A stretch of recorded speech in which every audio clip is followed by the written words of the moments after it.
നമസ്കാരം, നിളയോര വിശേഷങ്ങളിലേക്ക് സ്വാഗതം. തൂതപ്പുഴയിലെ തിരുവേഗപ്പുറ മുതിക്കയം റെഗുലേറ്ററിൽ അടിഞ്ഞുകൂടിയ മണ്ണും മണലും നീക്കം ചെയ്യാൻ നടപടി ആരംഭിച്ചു. എന്നാൽ പുഴയിൽ കൃത്രിമ കയം രൂപപ്പെടുമെന്ന ആശങ്കയിലാണ് നാട്ടുകാർ. തിരുവേഗപ്പുറ മൂർക്കനാട് പഞ്ചായത്തുകളെ ബന്ധിപ്പിച്ച് തൂതപ്പുഴയ്ക്ക് കുറുകെ നിർമ്മിച്ച മുതിക്കയം റെഗുലേറ്ററിൽ അടിഞ്ഞുകൂടിയ മണ്ണും മണലും നീക്കം ചെയ്യാനുള്ള നടപടികളാണ് വീണ്ടും പുരോഗമിക്കുന്നത്. ഇതിന്റെ ഭാഗമായി തുറമുഖ സർവേ വിഭാഗം പുഴയിൽ പരിശോധന നടത്തി. പുഴയിലെ മണലിന്റെയും മറ്റും സാങ്കേതിക കാര്യങ്ങളും പരിശോധിക്കുകയാണ് സർവേയിലൂടെ. റെഗുലേറ്ററിന്റെ മുകൾ ഭാഗത്ത് 1 കിലോമീറ്ററും താഴെ 1/2 കിലോമീറ്ററും ദൂരത്താണ് മണ്ണും മണലും നീക്കം ചെയ്യാൻ നേരത്തെ ധാരണയായിരിക്കുന്നത്. റെഗുലേറ്ററിൽ അടിഞ്ഞുകൂടിയ മണ്ണും മണലും നീക്കം ചെയ്യണമെന്ന ആവശ്യം മുഹമ്മദ് മുഹസിൻ MLA അവതരിപ്പിച്ചിരുന്നു. ഇതേ തുടർന്നാണ് ഇപ്പോൾ നടപടി പുരോഗമിക്കുന്നത്. എന്നാൽ പുഴയിലെ മണ്ണും മണലും നീക്കം ചെയ്യുന്നതിന്റെ പേരിൽ കൃത്രിമ കയം നിർമ്മാണമാണ് നടക്കാൻ പോകുന്നതെന്നാണ് നാട്ടുകാരുടെ ആക്ഷേപം. പദ്ധതിയുടെ നിർമ്മാണത്തിലെ അപാകതകൾ മറച്ചുവെക്കാനാണ് ഇപ്പോൾ ഇത്തരമൊരു നടപടിയെന്നും ആക്ഷേപമുണ്ട്. പദ്ധതിയിൽ ഉദ്ദേശിച്ച പോലെ ജലം സംഭരിക്കാൻ കഴിയാത്ത സാഹചര്യം വരുമെന്നതിനാലാണ് കയം നിർമ്മാണമെന്നും ഇത് ഭാവിയിൽ സമീപ പ്രദേശത്തെ കിണറുകളെയും കുളങ്ങളെയും വലിയ തോതിൽ ബാധിക്കുമെന്നാണ് നാട്ടുകാരുടെ ആശങ്ക. ഇതുകൊണ്ട് 70 കോടി ചെലവാക്കിയിട്ടുള്ള ഈ ഒരു പദ്ധതി കൊണ്ട് കാര്യമായിട്ടുള്ള വെള്ളം സംഭരിക്കാൻ ഇവർക്ക് കഴിയില്ല. നിലാപറമ്പ് കുടിവെള്ള പദ്ധതിയുടെ പേരിലാണ് ഇത് കാര്യമായിട്ട് വന്നിട്ടുള്ളത്. അത് ഇവിടുന്ന് ഒരു 4 കിലോമീറ്റർ വിട്ടിട്ടാണ് മൂർക്കനാട് നിലാപറമ്പ് പമ്പ് ഹൗസ് ഉള്ളത്. അങ്ങോട്ട് വെള്ളം എത്തിക്കാൻ ഇതുകൊണ്ട് കഴിയില്ല. അപ്പോൾ അതിനെ മറികടക്കാൻ ഇതാ പുതിയൊരു പമ്പ് ഹൗസ് കണ്ടിട്ടുണ്ടാവും. ഇതിനോട് തൊട്ട് ചാരിയിട്ട് ഒരു 20-30 മീറ്റർ സമീപം ഇതിൻ്റെ മുകൾ ഭാഗത്തായിട്ട് വന്നിട്ടുണ്ട്, പുഴയിലേക്ക് ഇറക്കിയിട്ട്.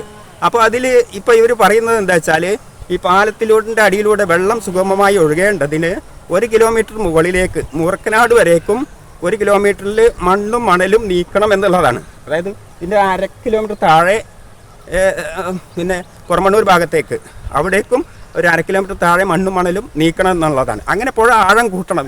അതായത് ഫലത്തിലെന്താ വരുന്നത് വെച്ചാൽ ഈ മൂതിക്കയം 1.5 കിലോമീറ്റർ നീളത്തിലേക്ക് വ്യാപിപ്പിക്കണം എന്നുള്ള ഒരു ആശയമാണ് അവർ അതിലൂടെ കൊണ്ടുവരുന്നത്. അതിലൂടെ എന്താ സംഭവിക്കുന്നത് വെച്ചാൽ ഈ പാലത്തിൽ വെള്ളം തടഞ്ഞുകൊണ്ടുള്ള ഒരു പ്രളയ ഭീഷണി നാട്ടുകാർ നേരിടുന്നുണ്ട്.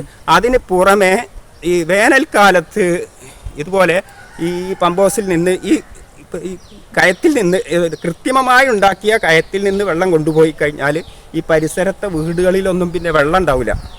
അതായത് ഇവർ 8 കിലോമീറ്ററിലേക്ക് വെള്ളം കൊണ്ടുപോകും, എത്തിക്കും, കെട്ടി നിർത്തും എന്ന വാഗ്ദാനം കൊണ്ടാണ് ഇവിടെ പാലം പണി ആരംഭിച്ചിട്ടുള്ളത്. പക്ഷേ ഇടയ്ക്ക് വെച്ച് അവർ പാലം ഫൗണ്ടേഷൻ ഉയരം കുറച്ചത് കാരണം അത് ഒരു 3 കിലോമീറ്റർ പോലും എത്തും എന്നുള്ള സാധ്യതയില്ല.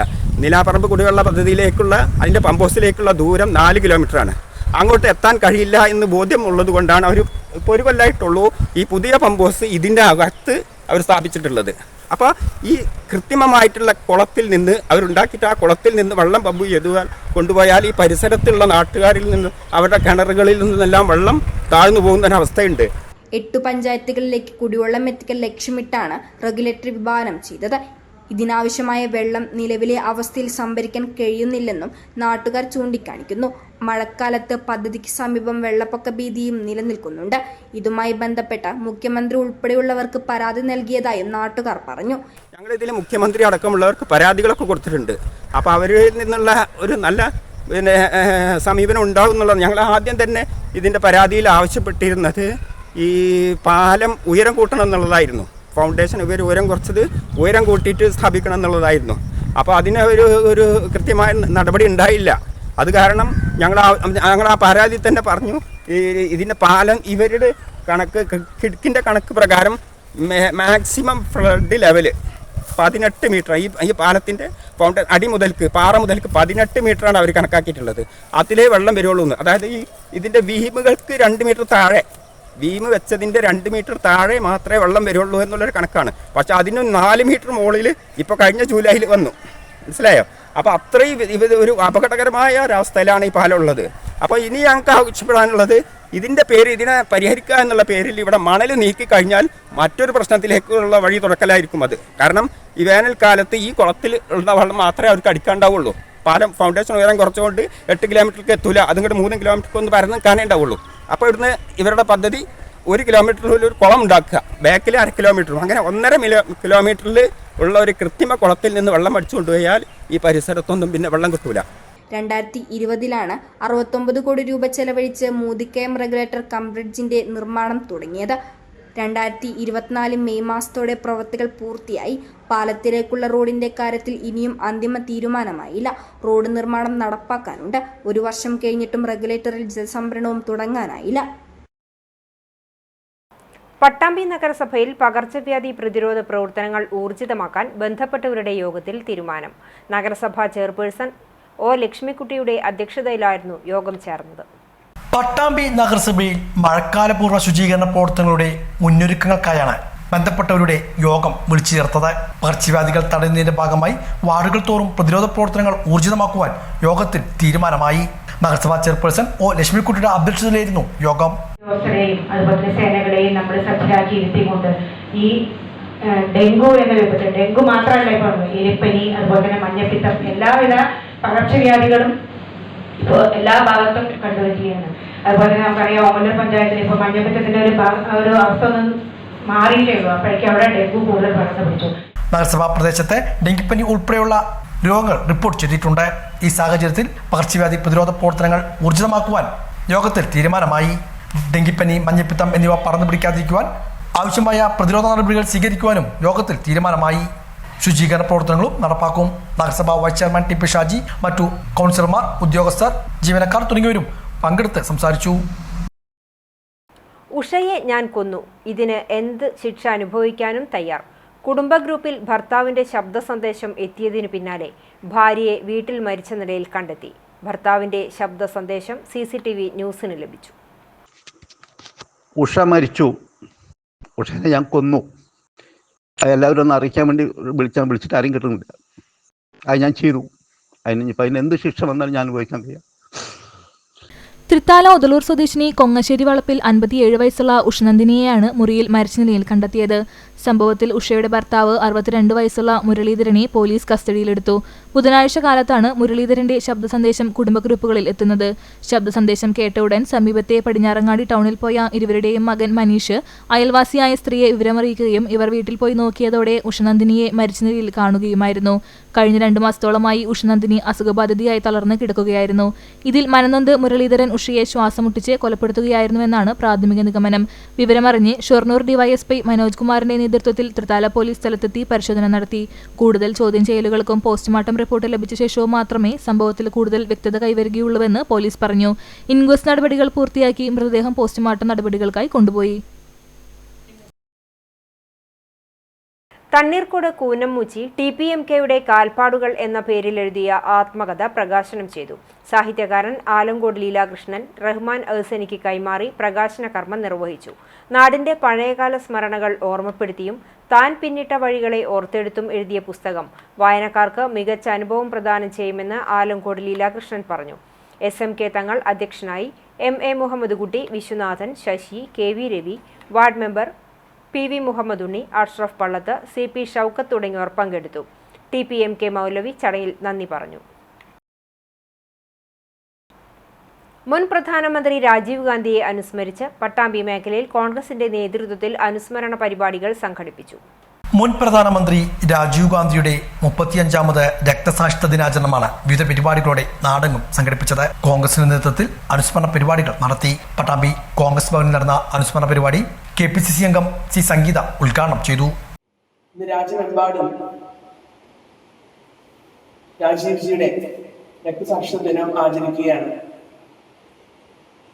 91 മെയ്യിൽ അദ്ദേഹം ഇഹലോകവാസം വെടിയുമ്പോൾ, അല്ലെങ്കിൽ സംസ്കാര ചടങ്ങുകൾക്ക് വേണ്ടി പോലും കാണിക്കാൻ വേണ്ടി ശരീരത്തിന്റെ ഒരു ഭാഗം കൂടി ഇല്ലാതെ ചിതറിത്തെറിച്ച നിലയിലുള്ള അദ്ദേഹത്തിന്റെ ആ ഒരു ശരീരം നമ്മുടെയൊക്കെ മനസ്സിൽ ഇന്നും വളരെ ദുഃഖിപ്പിക്കുന്ന ഓർമ്മയായിട്ട് നിലനിൽക്കുകയാണ്.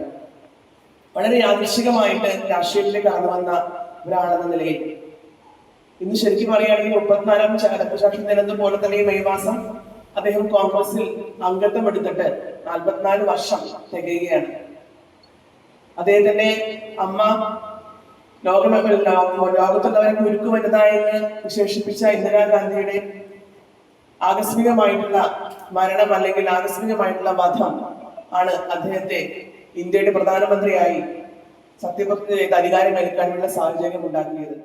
Ummer Keezhayur, Jithesh Mozhikkunnam, KB Anitha, AK Akbar, Aneefa Manu, Muhammad Aneefa, P Shareef, Ashraf Liberty, Muhammad Ali, Malukkutty തുടങ്ങിയവരും പങ്കെടുത്ത് സംസാരിച്ചു. രാജീവ് ഗാന്ധിയുടെ ഛായാചിത്രത്തിന് മുന്നിൽ പുഷ്പാർച്ചനയും നടന്നു. വിളയൂർ മണ്ഡലം കോൺഗ്രസ് കമ്മിറ്റിയുടെ നേതൃത്വത്തിൽ രാജീവ് ഗാന്ധിയുടെ 34ാമത് രക്തസാക്ഷി ദിനം വിവിധ പരിപാടികളോടെയാണ് ആചരിച്ചത്.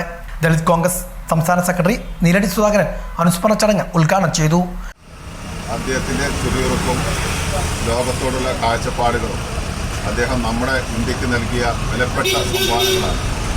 ആ സംഭാവനകളുടെ അടിസ്ഥാനത്തിലാണ് ഇന്ന് നമ്മൾ കാണുന്ന ആധുനിക ടെക്നോളജി നമ്മുടെ ഇന്ത്യയിലേക്ക് കടന്നു വരാനും വിദേശ മൂലധനങ്ങളും അതുപോലെ തന്നെ വിദേശ കമ്പനികളുമൊക്കെ നമ്മുടെ രാജ്യത്തെ സംരംഭങ്ങളിൽ ഏർപ്പെടാനും ആധുനികമായ രീതിയിലേക്ക് നമ്മുടെ കാഴ്ചപ്പാടുകൾ മാറാനും സാങ്കേതിക വിദ്യയും അതോടൊപ്പം തന്നെ നമ്മുടെ പ്രതിരോധ രംഗത്തും ഒക്കെ ഒട്ടനവധി മാറ്റങ്ങൾ കൊണ്ടുവന്ന് നമ്മുടെ ഇന്ത്യയെ ഉന്നത തലത്തിലേക്ക് ഉയർത്തിക്കൊണ്ടുവന്ന ആളാണ് അദ്ദേഹത്തിൻ്റെ ആ കാഴ്ചപ്പാടിൻ്റെ ഫലത്തിലാണ് ഇന്നും നമ്മുടെ രാജ്യത്തിൻ്റെ നിലനിൽപ്പ് എന്ന കാര്യത്തിൽ ആദ്യം